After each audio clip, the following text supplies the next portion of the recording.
नमस्कार। आज हम इस एपिसोड में रणथंभौर नेशनल पार्क सवाई माधोपुर राजस्थान के एक रहस्यमयी तेंदुए के बारे में बात करते हैं। यह 14 अक्टूबर 2009 का दिन था। जंगल के उच्च अधिकारी एक चौकी पर फाइलों और रजिस्टरों की जांच कर रहे थे। तभी उनके पास एक घबराया हुआ कर्मचारी आता है और दो बाइक सवारों पर तेंदुए द्वारा किए गए हमले के बारे में बताता है। वो बाइक सवार मिश्रा दरा गेट के पास पक्की सड़क पर गणेश मंदिर की तरफ जा रहे थे। बाइक सवारों को इलाज के लिए सवाई माधोपुर के अस्पताल में ले जाया गया। जब बाइक सवारों से हमले के बारे में पूछा गया तो उन्होंने बताया कि वे अपने मोटरसाइकिल पर गणेश मंदिर की तरफ जा रहे थे। तभी अचानक जंगल में से एक तेंदुआ निकला और उन पर झपट पड़ा। पल भर में ही तेंदुआ उनके ऊपर बैठा था। उन्होंने बचाव के लिए चीखना चिल्लाना शुरू किया। तभी वहां पर जो और तीर्थ यात्री थे वो वहां भागकर आए और तेंदुए पर पथराव शुरू कर दिया। लोगों के शोर शराबे से परेशान होकर तेंदुए ने दोनों युवकों को छोड़ दिया। फिर एक नजर उनकी तरफ देखा, फिर मुड़ा और तसल्ली से घने जंगल की ओर चला गया जहां से वो आया था। ऐसा लगता था जैसे तेंदुए पर किसी दुष्ट आत्मा का साया हो, क्योंकि इस प्रकार तेंदुए द्वारा दिन दहाड़े हमला करना तेंदुए के स्वभाव के बिल्कुल विपरीत था।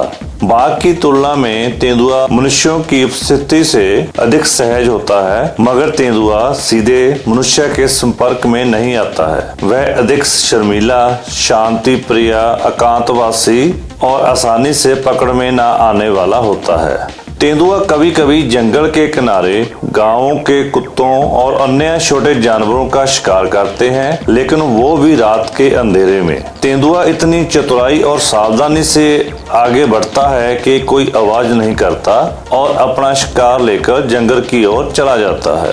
लोगों को अगली सुबह अपने वन्य जीवों के गायब होने का पता चलता है।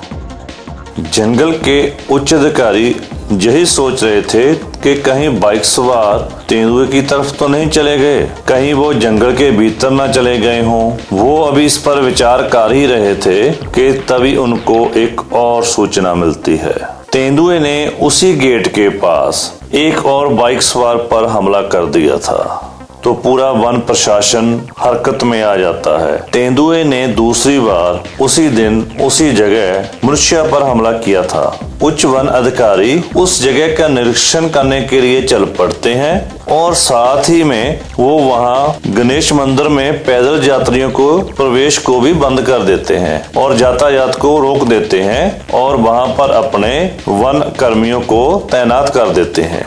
अभी उच्च अधिकारी रास्ते में ही जा रहे थे, तभी उनको फिर से वायरलेस के जरिए एक संदेश प्राप्त होता है कि तेंदुए ने वहां पर तैनात वन कर्मियों में से एक वन कर्मी को बुरी तरह से घायल कर दिया है और ये तेंदुए का तीसरा हमला था उसी दिन उसी जगह पे।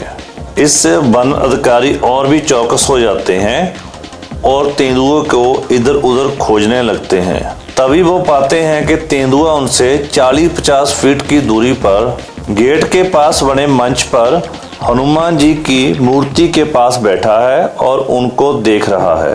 तभी उच्च अधिकारी अपना कैमरा निकालकर उसकी कुछ फोटोएं खींचने लगते हैं और अपने दूसरे साथियों को सतर्क रहने के लिए बोलते हैं। पर तभी तेंदुआ उठकर उनकी ओर गुर्राते हुए बढ़ने लगता है। वनकर्मी अपनी हिफाजत के लिए रखी लाठियों को जोर जोर से जमीन पर और पास खड़ी जिप्सी पर मारने लगते हैं, मगर तेंदुआ उन पर गुर्राता हुआ दूसरी तरफ निकल जाता है। वन अधिकारियों को पता चल जाता है कि ये तेंदुआ उन पर पीछे से आकर हमला करेगा। वो अपनी जिप्सी में सवार हो जाते हैं और हेड ऑफिस में वायरलेस करते हैं कि तेंदुए को बेहोश करने वाली किट जल्द से जल्द वहां पर भेजी जाए। उच्च वन अधिकारी और अन्य वन कर्मी वहां गेट के पास तैनात रहते हैं और तेंदुए पर कड़ी नजर रख रहे होते हैं।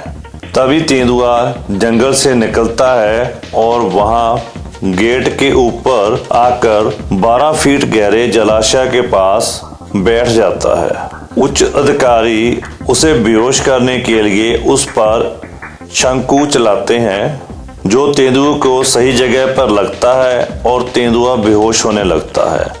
बेहोश होने से पहले तेंदुआ पास ही बने शिवलिंग पर जोर जोर से दांत गड़ाने लगता है और उसके दांतों में से खून भी बहने लगता है। थोड़ा इंतजार करने पर तेंदुआ बेहोश हो जाता है और उसे एक गाड़ी में डालकर वो वन्य जीवों के डॉक्टर के पास ले जाते हैं। तो तब देखते हैं कि तेंदुए की पीठ पर भी एक बहुत गहरा जख्म हुआ है।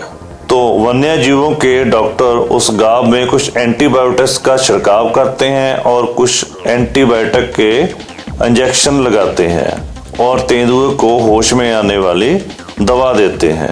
इससे जब तेंदुआ थोड़ी देर में होश में आ जाता है तो वो पिंजरे में इधर उधर तेजी से भागने लगता है।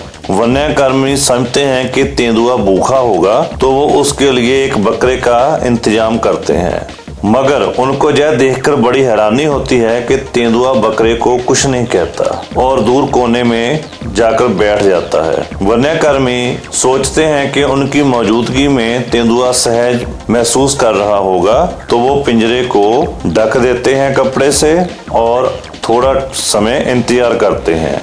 लेकिन जब वो थोड़े समय बाद देखते हैं तो तेंदुओं ने बकरे को फिर भी कुछ नहीं कहा होता। लेकिन आमतौर पर ऐसी परिस्थितियों में तेंदुआ बकरे को खा जाता है। तो वन्यकर्मी तेंदुए को इसी तरह छोड़ देते हैं ताकि तेंदुआ आराम कर सके। फिर थोड़े समय बाद वो तेंदुए की जांच करने जाते हैं तो वहां पर देखा जाता है कि तेंदुआ बिल्कुल भी हिलजुल नहीं रहा था। तो जब वो तेंदुए को एक छड़ के साथ हिलाने की कोशिश करते हैं तो पाते हैं कि तेंदुआ मर चुका था। अगली सुबह मेडिकल बोर्ड द्वारा तेंदुए का पोस्टमार्टम किया जाता है और उच्च अधिकारियों के कहने पर तेंदुए के मस्तिष्क का नमूना बरेली में IVRI संस्था को भेजा जाता है। जब उस नमूने की रिपोर्ट आती है तो स्थिति साफ हो जाती है कि तेंदुआ पागल हो चुका था और उसे रेबीज हो चुका था। संभव है कि जब तेंदुआ गांव में रेबीज ग्रस्त कुत्तों का शिकार करने के लिए गया होगा तो उसको यह बीमारी वहां से लग चुकी होगी। तो इस प्रकार वह तेंदुआ किसी दुरात्मा की गिरफ्त में ना होकर रेबीज के ग्रस्त पाया गया।